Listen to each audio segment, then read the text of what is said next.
Et ce que nous allons voir dans ce passage, c'est, je ne sais pas si vous avez déjà été confronté à ça, mais comment persévérer face au découragement. Comment persévérer face au découragement? Et alors c'est vrai qu'il y a peut-être parfois des petits découragements. Peut-être pour cette nouvelle année, quelqu'un s'est inscrit dans une salle de sport. Il y a quelqu'un? Ah. Qui est encore inscrit à la salle de sport au mois de mars? Et qui y va? Waouh, vous êtes fort. Félicitations. Et je pense que par moment, quand il fait un peu froid, on a un peu moins envie de sortir. Hein. Quand c'est difficile, on a envie de s'arrêter. Et on peut vivre ces petits découragements sur une activité sportive, mais aussi dans notre quotidien, on se rend compte que souvent c'est assez facile de démarrer une activité, mais beaucoup plus difficile d'y persévérer. Vous confirmez? Oui. Et c'est encore plus difficile d'y persévérer lorsque parfois on espère des résultats, mais les résultats qu'on obtient, c'est pas au niveau de ce qu'on souhaiterait. Peut-être c'est ce que tu vis aujourd'hui, peut-être dans des études, tu travailles dur, mais tu n'as pas les notes en conséquence. Et pourtant, je pense que ça peut être aussi un temps où on apprend à mieux connaître Dieu, et c'est ce qu'on va voir dans le passage d'aujourd'hui. Et dans ces temps, peut-être où on est face au découragement, on peut aussi se mettre à l'écoute de Dieu et sentir la présence de Dieu.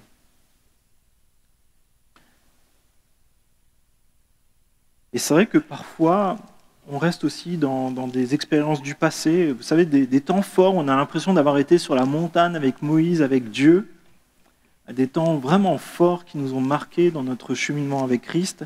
Peut-être on a vécu des temps avec des miracles, des guérisons, des succès dans notre service pour Dieu et peut-être dans nos entreprises. On priait, puis Dieu il répond comme ça. Vous vous souvenez de temps particuliers de ce type-là? Où vous priez et Dieu il vous répond instantanément. Vous faites « Waouh, merci Seigneur ». Ou bien, peut-être plus modestement, parfois on a des petites habitudes de notre quotidien. Mais que se passe-t-il lorsque Dieu ne répond plus instantanément? Que se passe-t-il si, au lieu de la guérison immédiate, nous devons persévérer dans la maladie ou la souffrance ou des moments où ça va moins bien? Comment ça se passe quand la présence de Dieu, on la sent un peu moins? Je pense qu'on a déjà tous passé par des temps comme cela et parfois on peut avoir cette tendance à vouloir être un peu nostalgique du bon vieux temps. On vit peut-être parfois un peu plus dans notre passé que dans le présent. Mais que faire lorsque les temps deviennent difficiles? Lorsqu'on devient peut-être nostalgique de notre passé? Que nos repères, peut-être nos béquilles nous manquent et que ça devient difficile de persévérer? Quand l'état d'euphorie qu'on a pu avoir parce qu'on a connu des succès s'arrête. Et peut-être si aujourd'hui tu vis des succès, tu es dans l'euphorie parce que tout va bien, je pense que c'est aussi notre rôle de nous préparer au moment où ça marchera un peu moins bien. Et je pense que Dieu veut nous encourager en tant que ses serviteurs à persévérer dans son œuvre. Et à quelques semaines de cela, on a commencé du coup à étudier ensemble le message du prophète Agé et de voir aussi comment ça peut nous encourager nous aussi à persévérer. Agé, c'est un messager de Dieu, un prophète, il s'adresse à un peuple dans une période d'euphorie. Ce peuple, il est revenu d'exil pour rebâtir le temple de Dieu et plus largement toute une nation. Et après un très bon début, ces personnes qui sont ultra motivées, qui ont abandonné leur maison à Babylone ou environ, qui ont abandonné peut-être leur commerce, leurs champs, des amis. Ils ont tout abandonné pour retourner à Jérusalem, rebâtir le temple, rebâtir une nation. Mais finalement, ça devenait un peu plus difficile que prévu. On a vu que leur permis de construire a été remis en question, qu'il y avait de la pression des nations autour qui ne voulaient pas que le temple soit rebâti, qu'il y ait de nouveau une nation d'Israël qui existe. Et là, ils entament une pause longue durée de 15 ans. Pourquoi? Parce que les conditions de travail sont difficiles, parce qu'il y a des obstacles, et les pressions sont devenues trop importantes à leurs yeux. Alors chacun se consacre à ses affaires, et Dieu prend cet exemple de s'occuper de décorer la maison, de lambrisser les maisons, de travailler à leur entreprise, mais sans pour autant avoir la réelle satisfaction dans ce qu'ils font. Ils travaillent dur, mais ils récoltent presque rien. Et le prophète Agé les interpelle et il leur dit, mais en fait, Dieu veut être ta priorité. Et là se produit quelque chose qui arrive rarement dans l'Ancien Testament. Il y a une repentance de tout le peuple, et le peuple se remet en question, revient à Dieu, et ils définissent clairement leur priorité d'obéir à Dieu. Et le signe visible, c'est la reprise du chantier du temple, et avec cette image forte où chacun ramène du bois en haut de la montagne et commence à rebâtir. Et là, on se retrouve 20 jours plus tard, et on les retrouve de nouveau découragés. Des personnes sont aussi là et sèment le doute, le découragement, et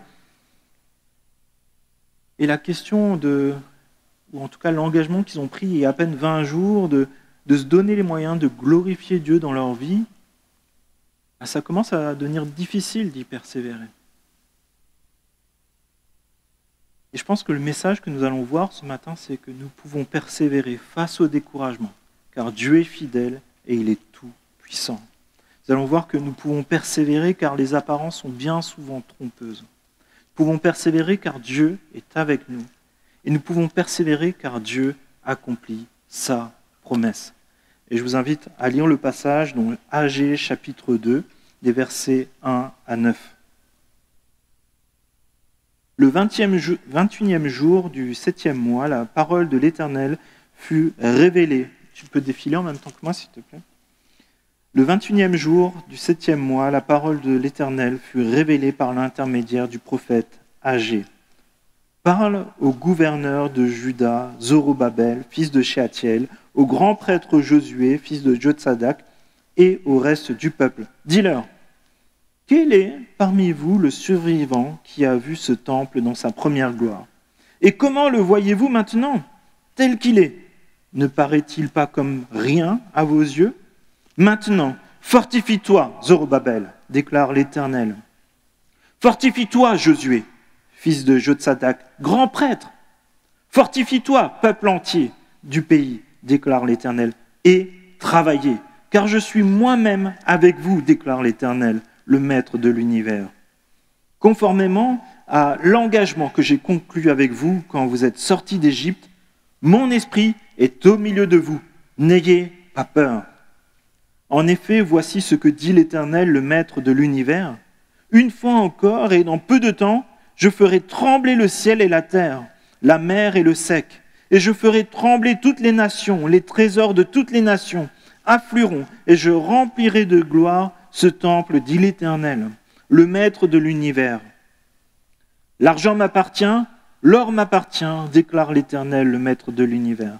La gloire de ce dernier temple sera plus grande que celle du premier, dit l'Éternel, le maître de l'univers, et c'est dans ce lieu que je donnerai la paix, déclare l'Éternel, le maître de l'univers. Amen. Jusque-là, la lecture de la parole de Dieu. Et c'est vrai que parfois, on peut être devant des images qui sont trompeuses. Et je ne sais pas si vous avez déjà vu des trompe-l'œil comme ça, parfois sur des maisons, ou là, peut-être sur une allée, on a l'impression qu'on pourrait tomber dedans. Mais ce n'est pas une réalité, c'est seulement une image. Et les apparences sont bien souvent trompeuses. Et là, peut-être le parallèle, c'est des enfants. Quand on était enfant, est-ce que vous vous souvenez de la taille des bâtiments ou des arbres que vous aviez dans votre jardin? Il paraissait immense. Quand on a 3 ou 4 ans, le chêne, il paraît plus grand qu'une cathédrale. Et aujourd'hui, peut-être vous y retournez dans ce jardin et voyez que finalement, l'arbre, il est grand, mais pas si grand que ça. Et c'est vrai que parfois, les images qu'on a de notre passé sont trompeuses. Peut-être parfois, on a une nostalgie qui n'est pas fondée. Et c'est pour ça que Dieu interpelle le peuple et pose la question, mais qui parmi vous? Reste-t-il parmi vous quelqu'un qui a connu ce temple dans son ancienne gloire? Et à présent, comment le voyez-vous? N'est-il pas comme rien à vos yeux? Il faut se dire que seulement quelques personnes de plus de 70 ans ont connu dans leur enfance, lorsqu'ils étaient encore enfants, le premier temple avant sa destruction. Et le temple, là, il est en cours de reconstruction, et il n'a pas le même prestige que celui qui était là avant à leurs yeux. Et cette image commence à se répandre dans le peuple et commence à décourager tous ceux qui sont là et qui essayent de bâtir. Tous ceux qui emmenaient du bois en se disant « on veut adorer Dieu, il nous faut un temple pour adorer Dieu ». Et je pense qu'il y a effectivement deux leçons à tirer il y a effectivement deux façons de voir ces ruines. On peut voir ces ruines comme une masse informe qui ressemble à rien, ou bien on peut voir des personnes qui travaillent ensemble à transformer des ruines en un temple pour l'adoration de Dieu. Et Dieu les interpelle et il leur dit « Mais les amis, vous ne savez pas où se trouve ma gloire. Ma gloire ne se trouve pas dans un empilement de pierres, elle se trouve dans un peuple qui m'adore par tout ce qu'ils font. » Vous savez, le temple de Salomon était vraiment très travaillé, il y avait de l'or partout à l'intérieur. Mais la question qui se pose à ce peuple, mais peut-être à nous aussi, est-ce qu'il vaut mieux avoir un temple avec des lambris recouverts d'or, avec un peuple rebelle et désobéissant à Dieu? Ou est-ce qu'il vaut mieux avoir un peuple uni pour obéir à Dieu et rebâtir le temple, même si c'est difficile? Même si on ne voit pas tout de suite les résultats. Pourtant, il y a eu des bénédictions. Même le roi de Babylone, qui avait volé les objets qui étaient dans le temple, les rendent pour que le culte à Dieu soit de nouveau réalisé. Et ça nous montre bien que souvent on voit bien le verre à moitié vide. On voit ce qui manque, alors qu'en fait Dieu a pourvu à son culte. Il a changé le cœur d'un empereur pour que le peuple puisse adorer Dieu. Alors bien sûr, il y a des objets qu'on ne retrouvera jamais suite à la déportation. L'Arche de l'Alliance, on n'en entend plus parler. Les tables de la loi, on n'en entend plus parler. Le pot de manne qui avait été conservé suite à la fin de la manne dans le désert, perdu aussi. Et ils ont même perdu le bâton d'Aaron. Mais pourtant, l'adoration à Dieu, elle était encore là. Et je pense que ça nous interroge sur est-ce que nous regardons à ce que nous avons perdu ou à ce que Dieu nous donne pour son adoration? Vous savez, il y a des grands monarques comme Louis XIV, par exemple, qui se sont fait bâtir de grands châteaux, comme à Versailles. Quelqu'un était déjà à Versailles? C'est beau, hein? C'est grandiose. Pourquoi ils l'ont fait?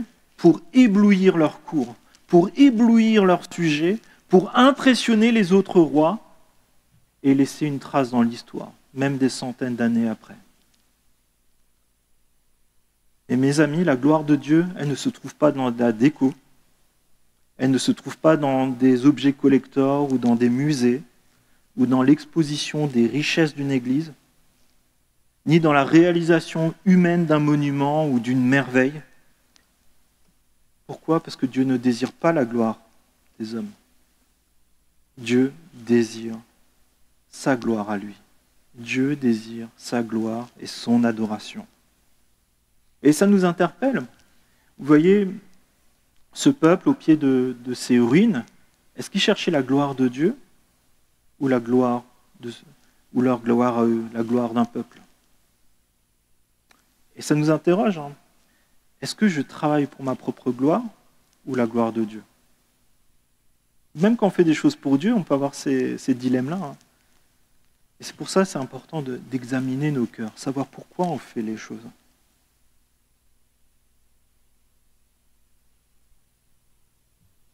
Trois ouvriers se trouvent au pied d'une cathédrale, sur une place, et ils taillent des pierres avec les mêmes outils, au même endroit, au même rythme, avec la même rigueur. Et le premier a l'air vraiment malheureux. Le deuxième ne semble ni heureux, ni malheureux, mais désabusé. Et le troisième, lui, il a la banane et il est franchement heureux. Et lorsqu'on va voir le premier, il répond tristement, « Je taille des pierres pour purger ma peine. » C'est un taulard, et on l'a mis là pour qu'il se rende utile pour la société. Mais ce n'était pas forcément son choix. Le second répond d'un ton neutre, « Je taille des pierres pour nourrir ma famille. » Et le troisième répond avec un grand sourire et avec un peu de fierté, « Je taille des pierres parce que je construis une cathédrale. » Et il faut savoir que beaucoup de bâtisseurs de cathédrales n'ont jamais vu la fin des travaux. Les travaux se sont éternisés sur des décennies, sur des centaines d'années, en passant par la lenteur du travail, parce qu'il n'y avait pas forcément de grue déjà. Mais en plus de ça, il faut imaginer les guerres, les épidémies, et ainsi de suite. Celui qui a posé la première pierre, ce n'est pas celui qui a posé la dernière. Entre-temps, c'est passé parfois plusieurs générations, plusieurs dizaines, voire centaines d'années. Et certains auraient pu se décourager en posant les premières pierres, en se disant « Mais à quoi bon? Je verrai jamais le bout. » Si les apôtres avaient dit « À quoi bon, je verrai jamais le bout ?» on ne serait pas là, mes amis.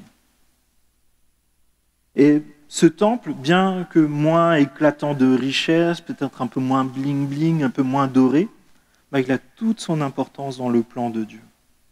Parce que c'est de ce temps-là, il est encore nécessaire d'avoir ce temple pour adorer Dieu, pour avoir un rayonnement sur toutes les nations de la terre. C'est pour ça, ne méprisons pas ce que Dieu opère avec les choses faibles de ce monde. Ne méprisons pas les faibles commencements, ne méprisons pas lorsque c'est difficile. Dieu attend de nous avant tout l'obéissance.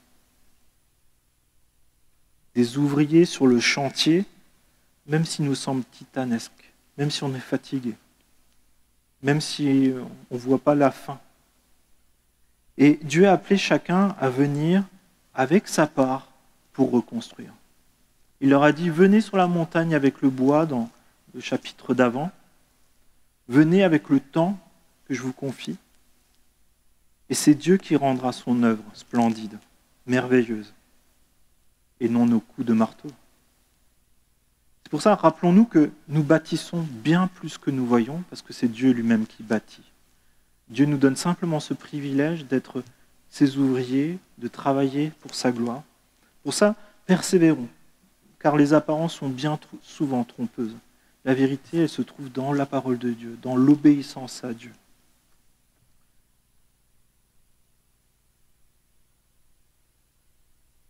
Et parfois, il est nécessaire de persévérer et de se rappeler que Dieu est avec nous. Je ne sais pas si quelqu'un d'entre vous fait parfois des grands puzzles avec des centaines ou des milliers de pièces. Quelqu'un d'autre?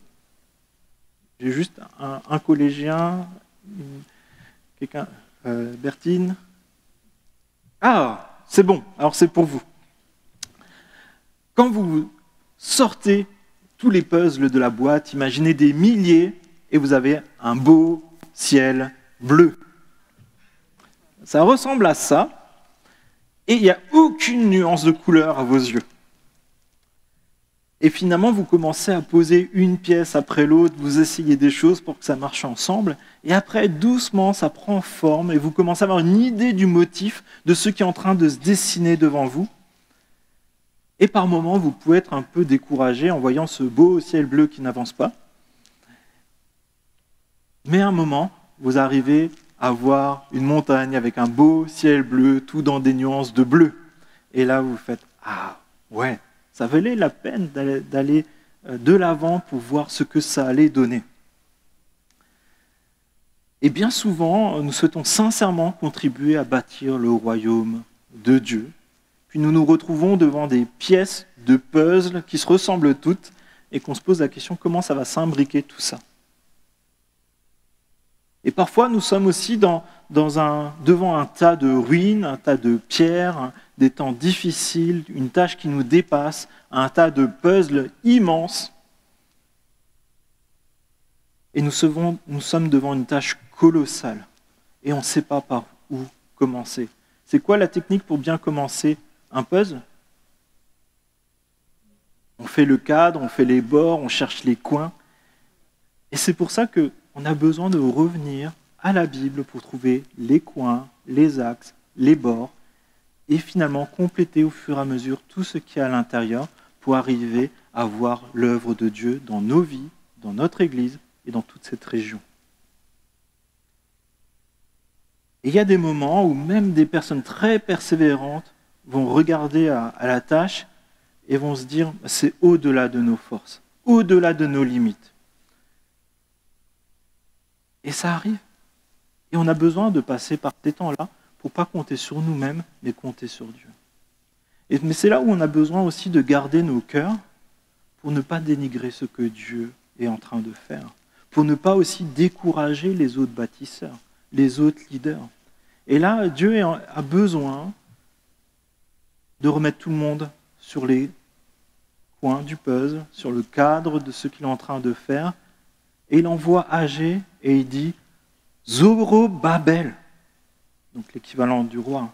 « Maintenant, fortifie-toi. Zorobabel, maintenant, fortifie-toi, déclare l'Éternel. Josué, grand prêtre, fortifie-toi, déclare l'Éternel. Peuple de Dieu, bâtisseur, fortifie-toi. Travaillez. Travaillez, car je suis moi-même avec vous, déclare l'Éternel, le Maître de l'univers. » Et ces consignes que Dieu donne à Josué, c'est le même qui va donner à un autre Josué. Vous vous souvenez, dans Josué 1 ? N'aie pas peur, fortifie-toi. Et c'est cette même consigne que David va donner à Salomon au moment de la construction du premier temple dans 1 Chronique 20. Mon fils, prends courage, tiens bon et mets-toi au travail. Ne crains rien et ne te laisse pas effrayer, car l'Éternel Dieu, mon Dieu, sera avec toi. Il ne te délaissera pas, il ne t'abandonnera pas jusqu'à ce que tu aies achevé tout le travail à effectuer dans le temple de l'Éternel. Et mes amis, les bâtisseurs sont dans cette continuité de cette grande œuvre que Dieu a entamée avec ce temple. Et nous aussi, nous sommes dans cette grande continuité parce que nous sommes le temple de Christ. Ce n'est pas ces bâtiments, ce n'est pas ces vitres, ce n'est pas ce placo ni ce carrelage. C'est toi et moi qui sommes le temple de Christ. Bâtissons, laissons-nous aussi utiliser par Dieu. Soyons des pierres vivantes. Nous sommes des ambassadeurs du royaume de Dieu en tant qu'Église et en tant que disciples de Jésus-Christ. C'est pour ça. Fortifie-toi, toi qui diriges, persévère dans la direction. Fortifie-toi, toi qui enseignes, persévère dans l'enseignement. Toi qui bâtis, persévère dans ton ouvrage. Toi qui pries, persévère à prier. Toi qui sers, persévère à enseigner. Persévère dans la tâche que Dieu t'a confiée. Dieu te fortifie sur le chemin.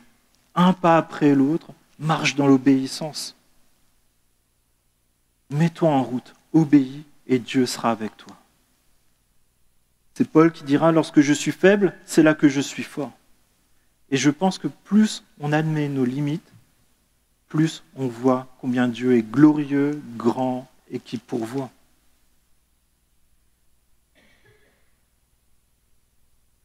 Mais la question qui se pose, est-ce que nous sommes réellement dépendants de Dieu ? Est-ce que nous souhaitons réellement de tout notre cœur obéir à Dieu ? Être concret, être consacré à Dieu, être consacré à son service ? Il y a une grande promesse lorsqu'on travaille avec Dieu, pour Dieu. Travaillez car je suis moi-même avec vous, déclare le Créateur de l'univers. Lorsqu'on se met à l'écoute de Dieu, lorsqu'on avance pas après pas dans l'obéissance, Dieu te dit « je suis avec toi ». Peu importe ce qui va se passer devant toi, je suis là. C'est ce même Dieu qui a façonné le ciel, les étoiles, le soleil, tout l'univers, qui a façonné la terre, qui a créé la vie à partir de rien et qui demande de bâtir le temple. Et ce matin, Dieu te demande encore de continuer à persévérer à bâtir son temple. Pourquoi ? Vous le pouvez parce que je suis avec vous. C'est le message de Dieu. C'est moi qui vous fortifie. Persévérez dans l'obéissance.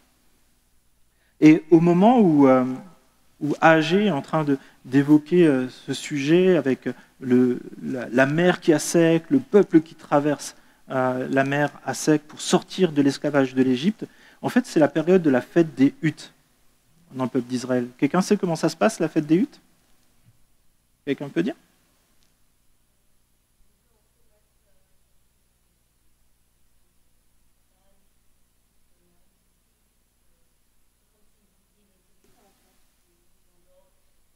Oui.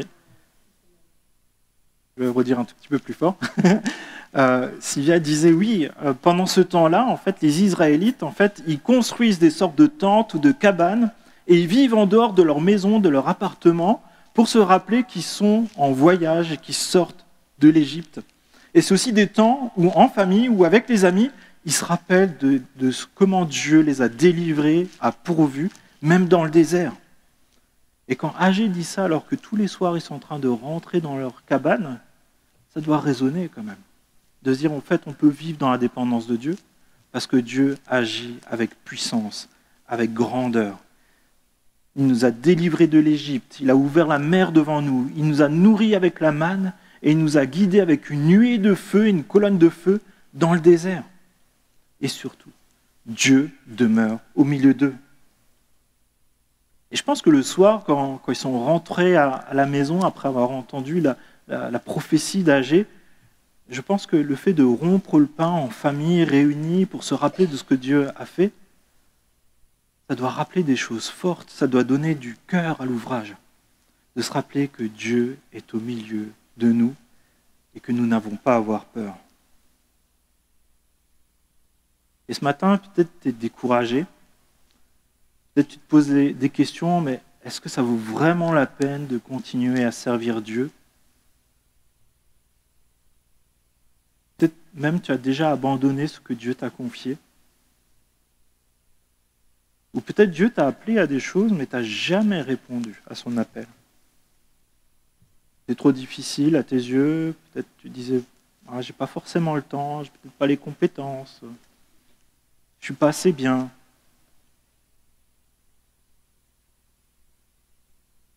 Ce matin, je pensais vraiment à un rappel, Dieu t'appelle, que les circonstances soient favorables ou pas, à le servir et lui obéir et lui donner le meilleur.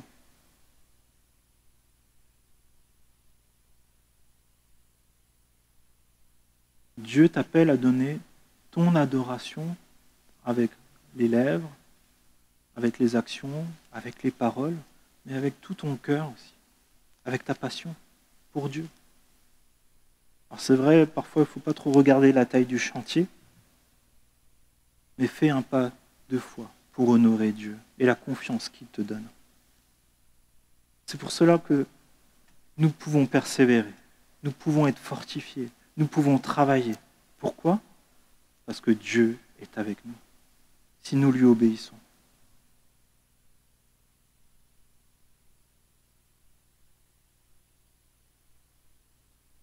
Tu peux me rattraper, s'il te plaît? Verset 6.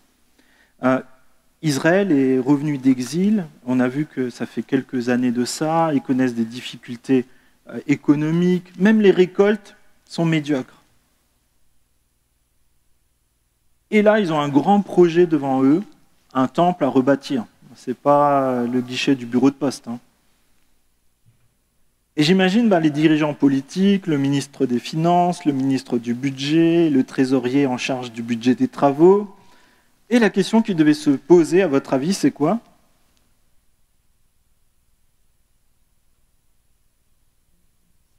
Comment on finance tout ça? D'où viendraient les finances pour acheter le matériel et payer les ouvriers? Il faut bien qu'ils nourrissent leur famille aussi. Ça nous rappelle des choses. Et là, Dieu répond de manière claire, l'argent m'appartient, l'or m'appartient, je pourvoirai, tout m'appartient. Et on voit dans le premier chapitre, pourtant, alors que l'or appartient à Dieu, l'argent appartient à Dieu, il leur dit, mais venez avec du bois sur la montagne. Est-ce que le bois n'appartient pas à Dieu? Si. Mais il leur dit, venez avec ce que vous avez, ce que vous pouvez trouver facilement, par pas de foi, ramenez ce que vous avez, que chacun ramène son morceau de bois. Et là, Dieu nous rappelle que voilà, Dieu a tout entre ses mains. Et il nous donne aussi d'être intendant et gestionnaire de ce qu'il nous confie. C'est l'exemple aussi de ce qu'on voit avec le fait de ramener le bois. Et c'est l'appel vraiment à ce que chacun puisse contribuer tout simplement avec ce que Dieu lui confie.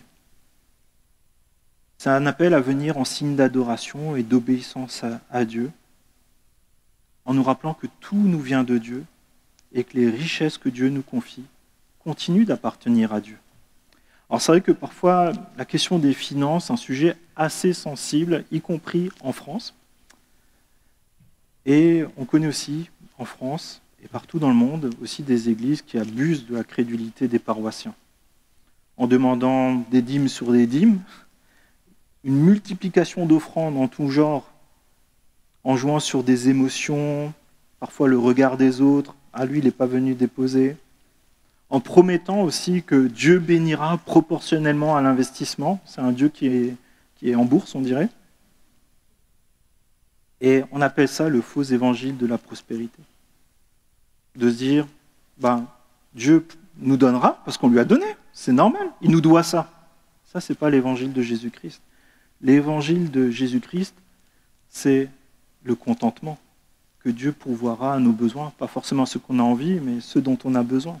Et pour autant, il y a une bénédiction à donner à Dieu, et Dieu dit qu'il voit ce qu'on lui donne et il nous bénira aussi. Mais ce n'est pas un dû.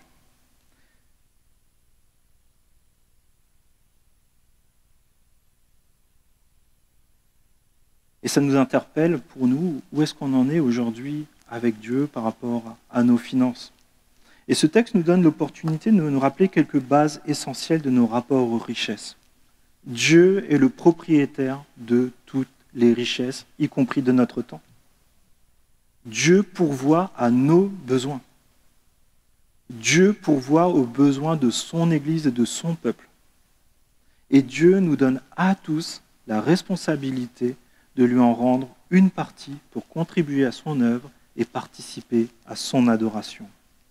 Et 2 passages dans le Nouveau Testament nous éclairent sur ces choses-là, si tu peux les afficher.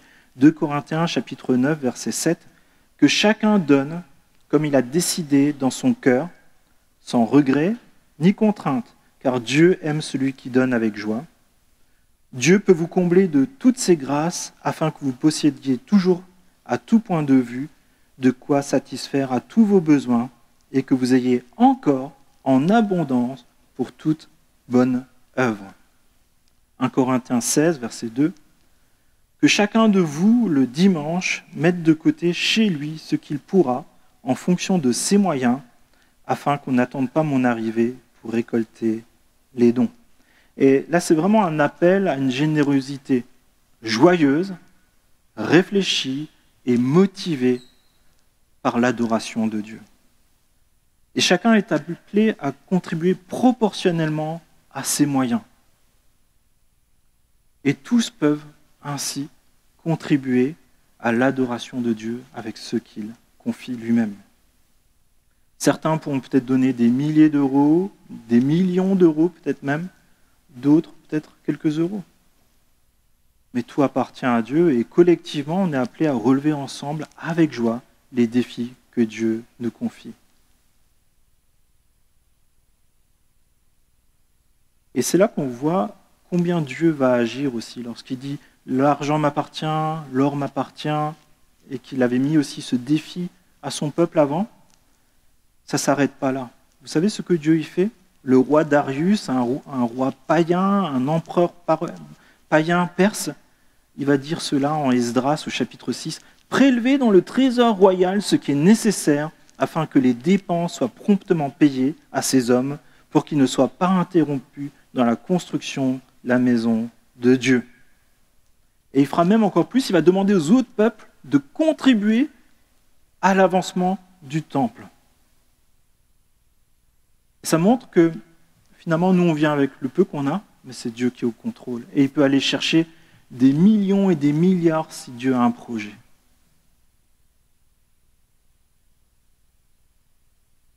Et ça nous interpelle. Parfois, on est repris, y compris par des non-chrétiens. Lorsqu'on a démarré la formation pastorale avec Nadia, on avait déjà dépensé pas mal la première année, et pas forcément tellement sur les comptes pour les années qui devaient suivre, encore 3 années. Et là, il y a un chef d'entreprise chrétien qui nous a fait une déclaration, voilà, on va vous soutenir, vous en faites pas, on ne va pas vous laisser. On n'a jamais reçu aucun don de ce chef d'entreprise. Et finalement, la majorité du soutien qui est venu, c'est des chrétiens qui ne roulaient pas sur l'or et qui ont simplement vu qu'il y avait une œuvre de Dieu et qui ont voulu contribuer à cela. Mais ce qui m'a le plus touché, c'est quand des non-chrétiens, des collègues de travail, ont eux-mêmes dit, voilà, on voit qu'il y a un projet qui a un sens, et on veut aussi donner ça à Dieu. Et là, par contre, je me suis dit, effectivement, Dieu peut se servir vraiment de chacun, y compris des personnes qui n'ont pas tout compris à la volonté de Dieu encore, mais Dieu peut vraiment se servir de chacun pour sa gloire. C'est à Dieu qu'appartiennent toutes les richesses, y compris les nôtres, les richesses matérielles, notre temps, et Dieu les utilisera pour son œuvre. Et Dieu est le chef de tous, même des dirigeants politiques, et Dieu est au contrôle de tout, même des empereurs. Et Agée donne également une prophétie qui nous parle d'événements à venir, verset 6. « Encore une fois, ce sera dans peu de temps. J'ébranlerai les cieux et la mer et la terre sèche. J'ébranlerai toutes les nations et les désirés de toutes les nations viendront, et je remplirai cette maison de gloire, dit l'Éternel, le Maître de l'univers. » Dieu annonce un grand bouleversement politique, géographique, géologique, cosmique et surtout spirituel. Dieu a rappelé sa présence dans la nuée, la séparation des eaux, et ça illustre des changements à venir. Dieu annonce une intervention spectaculaire et glorieuse. Non pas une œuvre de destruction, mais une œuvre de restauration, une œuvre de jugement et de libération du péché. Souvenez-vous, les Israélites, tous les soirs, ils se retrouvent dans leur cabane en train de célébrer la libération de l'esclavage de l'Égypte. Et nous aussi, peut-être dans quelques minutes, on va partager un repas ensemble. Souvenons-nous, rappelons-nous les uns aux autres que nous avons été libérés de Christ. Donnons peut-être un temps de témoignage de comment nous sommes passés de la mort à la vie, de l'esclavage du péché à la vie en abondance avec Christ. Et la gloire du temple de Dieu, ce n'est pas l'œuvre du peuple, ce n'est pas des richesses qui sont stockées dans un temple, mais Dieu lui-même qui réside au milieu de son peuple. Et la libération dont il est encore question, elle nous est présentée dans Hébreux chapitre 12, verset 26. « Lui dont la voix avait alors ébranlé la terre, il a maintenant fait cette promesse. Une fois encore, je ferai trembler non seulement la terre, mais aussi le ciel. » Or, ce « encore une fois » indique bien que les choses qui appartiennent au monde créé peuvent être ébranlées et disparaîtront, afin que celles qui sont inébranlables subsistent. C'est pourquoi, puisque nous recevons un royaume inébranlable, attachons-nous à la grâce qui nous permet de rendre à Dieu un culte qui lui soit agréable, avec respect et piété. Mes amis, tout ce que nous connaissons, tout ce que nous aurons bâti pendant notre vie, toutes les richesses qu'on aura stockées, les maisons qu'on aura entretenues, les cathédrales qui auront été érigées dans les pays, même notre honneur, même nos relations, même la terre, même le cosmos vont être ébranlés, vont être secoués. Et seul le royaume de Dieu est indestructible. C'est la seule chose qui va durer dans le temps. Et ça nous appelle à réfléchir à ce à quoi nous bâtissons. Que bâtis-tu dans ton quotidien chaque jour? Où mets-tu ton énergie? C'est vraiment une invitation à investir dans ce qui ne sera pas ébranlé, ce qui ne va pas périr et ce qui ne va pas rouiller. Et Dieu décrit son glorieux temple comme un royaume inébranlable. Son Église de Jésus-Christ, c'est ce royaume inébranlable, formé de tout ce qui se confie en lui. Alors oui, au verset 3, on a vu cette question, qui a vu ce temple dans sa première gloire?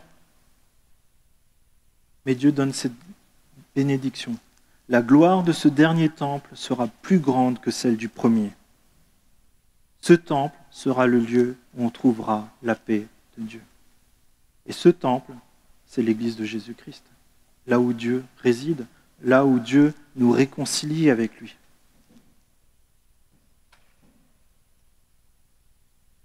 Et c'est vrai que les disciples de Jésus vont aussi se trouver devant ce temple qui entre-temps a été embelli, restauré récemment. Et un de ses disciples va dire à Jésus, mais est-ce que tu vois ces grandes constructions? Combien c'est beau! Et Jésus donne cette prophétie, il n'en restera pas pierre sur pierre, tout sera détruit. Et là, des Juifs entendent ça et disent, Jésus qui dit par contre, détruisez ce temple et en 3 jours je le relèverai. Et les Juifs entendent cela et ils disent, mais il nous a fallu 46 ans pour construire ce temple et toi en 3 jours tu le relèverais? Cependant, Jésus parlait du temple de son corps. Est-il plus facile de reconstruire une cathédrale ou de ressusciter quelqu'un? Et ça nous interpelle. Est-ce que nous sommes ressuscités avec Christ? Là, il fallait un petit amen, je pense. Est-ce que nous sommes ressuscités avec Christ? Est-ce que nous voulons bâtir le royaume de Dieu? Est-ce que nous sommes le royaume de Dieu? Que Dieu nous entende et je vous invite à la prière. Merci Père parce que tu nous as donné la vie en Jésus-Christ. Tu nous donnes ce privilège d'être réconciliés avec toi, d'être en paix avec toi, Seigneur mon Dieu. Et c'est quelque chose qui dépasse tout ce qu'on peut imaginer. Je te remercie pour ce message du prophète Agé qui nous appelle à vivre dans la dépendance à notre Dieu, qui tient tout entre ses mains, le créateur de l'univers. Seigneur, je te prie, s'il te plaît aussi que tu nous aides, nous aussi, à dépendre de toi, à ne pas regarder aux apparences qui sont bien souvent trompeuses, aux obstacles, aux ruines qui peuvent être devant nous ou derrière nous, Seigneur. Mais nous voulons regarder à toi et à tes promesses. Nous voulons t'obéir, peu importe les circonstances, qu'elles soient favorables ou défavorables.